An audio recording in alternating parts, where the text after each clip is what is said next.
Bonsoir à tous et bienvenue. 32,9%, c'est le taux de réussite au baccalauréat session 2023 dans notre pays.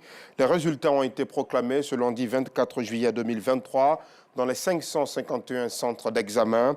Notre reporter Clarisse Kanyala, elle, était au lycée moderne Amadou Victor de Marcory au moment de la proclamation des résultats. À 19h30, son reportage pour voir les joies des uns et les pleurs, les tristesses des autres. Vous verrez tout à 19h30. La saison des pluies vient aussi avec son habitude gastronomique. Le maïs est devenu depuis le début de la grande saison l'une des habitudes de consommation des Ivoiriens. À tous les coins de rue, presque, on rencontre des vendeuses de maïs. À Cocody et à Bobo, les travailleurs et les étudiants ne s'en privent pas. C'est une bonne affaire pour les vendeuses qui réalisent d'importants chiffres d'affaires depuis quelques mois. Mais la consommation du maïs comporte-t-elle quelques vertus que ce soit? Un nutritionniste nous le dira dans le sujet que nous propose Justin Kouassi à 19h30.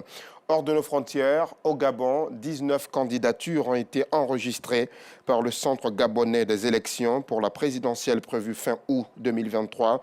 D'importantes figures de l'opposition y figurent, notamment Alexandre Barreau-Chambrier du Rassemblement pour la patrie et la modernité et Paulette Missambo de l'Union nationale. Le président gabonais Ali Bongo, le chef de l'État, 64 ans, a été élu pour la première fois en 2009 à la mort de son père Omar Bongo Ondimba, qui dirigeait le pays depuis plus de 41 ans, puis réélu de justesse en 2016.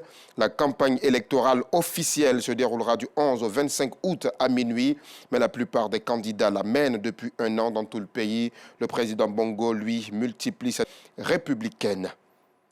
Et très loin du Gabon, le Parlement israélien a voté aujourd'hui une mesure clé du projet de réforme judiciaire porté par le gouvernement de droite à l'origine d'un vaste mouvement de contestation et qui suscite l'inquiétude de pays étrangers alliés.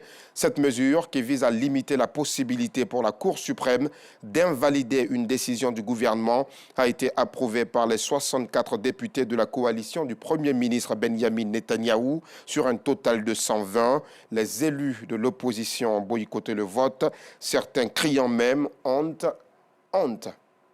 Et c'est sur cette c'est sur cette note que l'on met un terme à ce bref tour de l'actualité. On se retrouve à 19h30 pour la grande édition.